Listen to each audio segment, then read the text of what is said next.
कंकाल का रहस्य। चौरा गांव के खेतों में इन दिनों खुदाई का काम चल रहा था। असल में इसी गांव से होकर एक अच्छी सड़क गुजरनी थी, इसलिए यहाँ खुदाई शुरू की गई थी। अचानक एक दिन खुदाई करने वाली मशीन से कुछ टकराता है।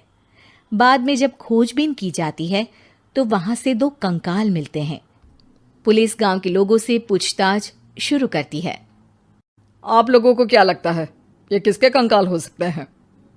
अरे साहब, हमें क्या पता ये किसके कंकाल है, आप ही लोग पता लगाइए। हम लोग तो बहुत ज़्यादा डरे हुए हैं। हाँ, हमारी फॉरेंसिक टीम अभी आ रही है। ये बताओ कि इस गांव के रहने वाला कोई जोड़ा गायब तो नहीं ना? क्योंकि शुरुआती जांच में तो ये बात सामने आ रही है कि एक कंकाल किसी पुरुष का है तो एक किसी महिला का। साहब, हमें तो बहुत डर लग रहा है।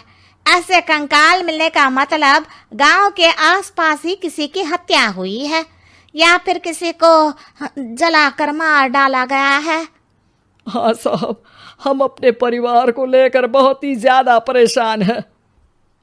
देखिए, आप लोगों की परेशानी हम समझ सकते हैं, लेकिन आप लोगों को पुलिस का सहयोग करना होगा, क्योंकि आपके सहयोग के बगैर हम ये पता नहीं लगा सकते हैं कि आखिर ये किसके कंकाल है और इनकी हत्या किसने की।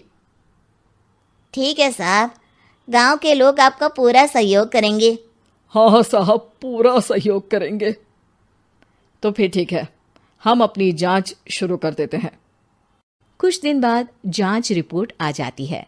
पता चलता है कि ये कंकाल करीब 20 साल पुराने हैं, यानी 20 साल पहले किसी जोड़े की हत्या कर शव को यहाँ पर दबा दिया गया था। इंस्पेक्टर राघव, ये बताओ कि 20 साल पहले की मर्डर मिस्ट्री क्या अब सुलझ सकती है? हाँ सर, क्यों नहीं। लेकिन अब सबूत और गवाह काफी मिट गए होंगे। मुश्किल तो होगी, लेकिन शायद किसी परिवार को इंसाफ मिल सके। इंस्पेक्टर राघव, आप बिल्कुल सही कह रहे हैं। किसी परिवार को तो इंसाफ मिलेगा ही और किसी को उसके किए की सजा भी मिलेगी। जी सर, मैंने तो जांच शुरू भी कर दी है। 20 साल पहले इस गांव के 2 जोड़े अचानक कहीं गायब हो गए थे। मैंने दोनों ही परिवारों के बाकी के सदस्यों से बातचीत शुरू की तो उन्होंने बताया कि उनके बच्चे शहर गए थे, लेकिन आज तक वापस नहीं लौटे हैं। लेकिन ये दोनों शव किस परिवार के सदस्यों के हैं, ये कैसे पता चल सकेगा? सर, मैंने डीएनए टेस्ट करवा लिया है। आज शाम तक इसकी रिपोर्ट भी आ जाएगी। अच्छा, ठीक है।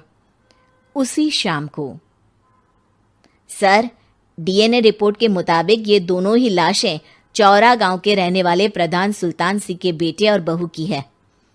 लेकिन इनकी हत्याएं किसने की है, ये कैसे पता लगेगा? इसी का तो पता लगाने की कोशिश में जुटा हूं सर। आज सुल्तान सिंह से मिलने भी जा रहा हूं। मेरा बेटा और बहू तो मेरे लिए सिर्फ यादों में ही रह गए थे।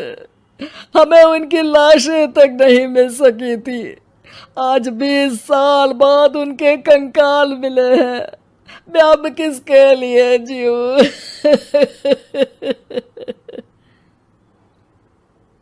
लेकिन सर, क्या आपकी किसी से कोई दुश्मनी थी?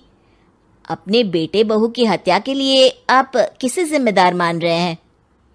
अब मैं किसका नाम बोलूं?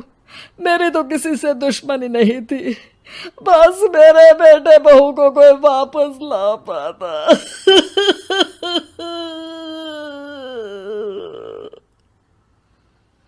इसके बाद सुल्तान सिंह फूट फूट कर रोना शुरू कर देते हैं। सर, अब आप इनका अंतिम संस्कार करवा सकते हैं। कम से कम इनका शरीर ना सही, इनका कंकाल तो आपको मिला है। लेकिन हाँ, अगर आपको कुछ भी याद आए तो जरूर बताइएगा। मेरी तो बेटा अब उम्र हो गई है, लेकिन मेरे बेटे और बहू के हत्यारों का जरूर पता लगाइएगा, क्योंकि जब तक हत्यारे पकड़े नहीं जाएंगे मेरा मन नहीं मानेगा। सर, हमारी पूरी कोशिश रहेगी हत्यारे को पकड़ने की। लेकिन एक बात बताइए, उस वक्त आपको किस पर शक गया था? उस वक्त मेरे एक ड्राइवर को पकड़ा गया था, लेकिन सबूतों के अभाव में उसे छोड़ दिया गया था। अच्छा, और ड्राइवर पर कैसे शक हुआ था? क्योंकि उस दिन ड्राइवर छुट्टी पर था। उस समय लेकिन लाश क्यों नहीं मिल सकी थी? उस वक्त पुलिस ने बहुत कोशिश की थी, लेकिन दोनों की डेड बॉडी नहीं मिल सकी थी। ठीक है, हमारी तफ्तीश चल रही है, मैं फिर आऊंगा। इसके बाद इंस्पेक्टर वहां से चला जाता है और सुल्तान सिंह अपने बेटे और बहू की याद में खो जाते हैं। कुछ दिन बाद सुल्तान सर, एक बात बताइए, जब आपके बेटे बहू की हत्या हुई थी, उसी के आसपास आपके ही गांव का रहने वाला एक और जोड़ा उसी वक्त गायब हो गया था ना? हाँ सर, अलका और अभिषेक, वो भी मेरे बच्चों जैसे ही थे। तो फिर वो कहाँ है? उनका भी आज तक पता नहीं चल सका, लेकिन बताते हैं कि कुछ साल पहले अभिषेक को गांव के ही किसी आदमी ने मुंबई में देखा था, लेकिन फिर वो गायब हो गया। यानी अभिषेक और अलका की हत्या नहीं हुई थी, बल्कि उन्होंने किसी वजह से खुद ही गांव छोड़ दिया था। हाँ, हो सकता है, क्योंकि अभिषेक मेरे बेटे संतोष का अच्छा दोस्त था और उसका मेरे घर भी आना जाना लगा रहता था। हो सकता है कि उसने मेरे बेटे और बहू के बारे में सुन लिया हो और ये गांव छोड़ दिया हो सकता है। उनके परिवार का कोई अब नहीं रहता क्या इस गांव में? अब तो कोई नहीं रहता। एक चाचा थे, लेकिन उन्होंने भी अपना पुश्तैनी मकान बेच दिया है। वो भी अब कहीं शहर में ही बस गए हैं। ओह, अभिषेक और अलका के बारे में भी पता लगाना होगा। हो सकता है कि वही इस हत्या के बारे में कुछ बता सके।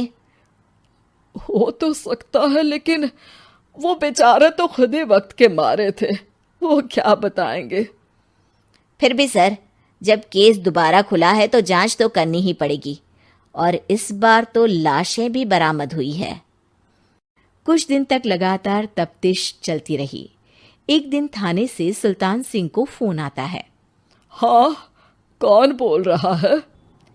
सर, मैं कांस्टेबल तुलाराम बोल रहा हूँ थाने से। आपको थाने आना पड़ेगा।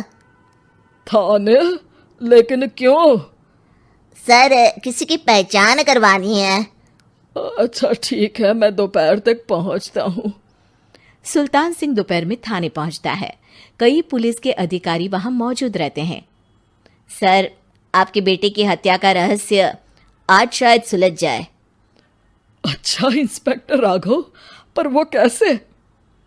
सर, उस आदमी को देखिए, क्या वही अभिषेक है? सुल्तान सिंह की आंखों में हैरानी से आंसू आ जाते हैं। हाँ सर, यही अभिषेक है। ये आपको कहाँ से मिला? सिर्फ अभिषेक ही नहीं, बल्कि इसकी पत्नी अलका भी इसके साथ है। मैडम, जरा अभिषेक की पत्नी को लाइए। जैसे ही अलका को पेश किया जाता है, सुल्तान सिंह जमीन पर गिर जाते हैं।